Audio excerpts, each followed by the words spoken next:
நீ வருத்தப்பட்டாலும் உன்னையை சார்ந்தது தான், அழுதாலும் உன்னையை சார்ந்தது தான், சிரித்தாலும் உன்னையை சார்ந்தது தான். இதுக்கு என்ன செய்ய சொல்லணுங்கிற? எல்லாமே உங்கள்கிட்ட தான் இருக்குது. உன் மனநிலை எந்த இடத்த நோக்கி போகுதோ அதுதான் உன் வாழ்க்கை. மகிழ்ச்சியாக தான் இருக்கணும், சந்தோஷமாக தான் இருக்கணும், சிரிச்சுட்டே இருக்கணும்னு நீ பயணம் பண்ண சிரிச்சுக்கிட்டே இருக்க போகிற, மகிழ்ச்சியாக இருக்க போகிற. ஒரு நாள் நல்ல காலையில் எழுந்திரிச்சு ஒரு நல்ல எண்ணத்தோட பண்ணணும்னா அன்றைக்கி ஒரு நல்ல பாசிட்டிவான எண்ணங்களோட சந்தோஷம். ஒரு நாள் பார்த்தீங்கன்னா அது மன கஷ்டத்தோடையே போயிடும். உன் மனநிலை எவ்வாறு இயங்க வைக்கிறியோ அதுதான்டா. எல்லாமே நம்ம தான். அது தானாக ஒன்றும் எங்கேயிருந்து எதுவும் வரப்போவதில்லை. இயங்க வைக்கிறதே நம்மளை வச்சு நமக்குள்ளேருந்து தானே இயங்க வைக்கிறோம். வெளியிலேருந்து வந்து நம்மளை இயங்க வைக்கிறாங்க அது கிடையாது இல்லையா? நமக்குள்ளே இருந்தால் நம்ம இயங்க வைக்கிறோம்.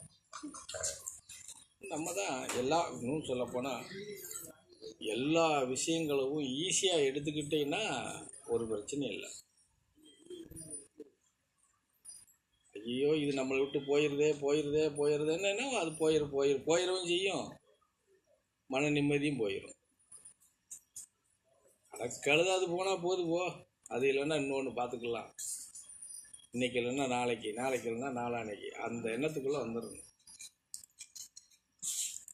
இன்னைக்கே வேணும் எல்லாம் அப்படின்னு நின்னாதான் பிரச்சனையே.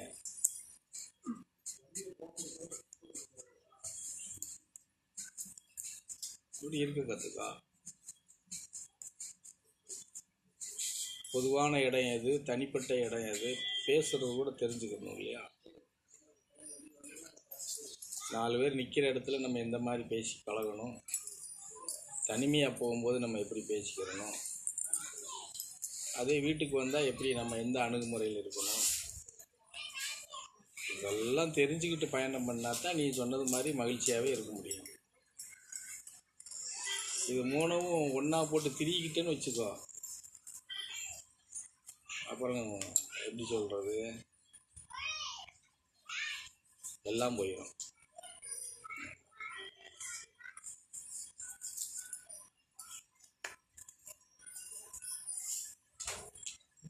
வேறு என்ன?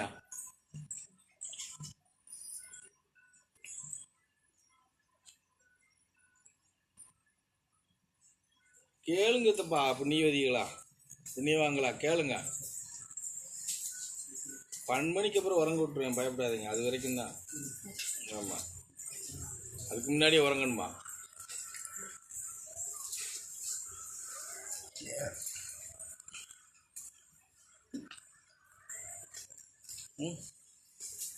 ஏதாவது ஒன்று உங்களுக்கு உபயோகப்படுற மாதிரி கேட்டால் அதுக்கு ஏதாவது ஒன்று இப்போ பதில் கொடுக்க போகிறோம்.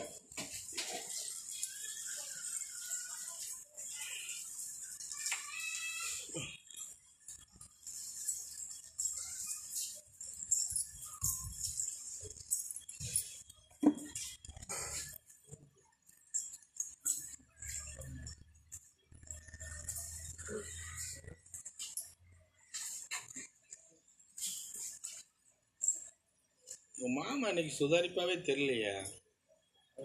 அதே போல் போய் முடிவெட்டு வந்தாரியா, அதுலேருந்து ஆள் செழிப்பாகவே இல்லை, வாட்டமாகவே. கலக்காரன் என்ன வேறு எதுவும் முடி கொண்டு அவர்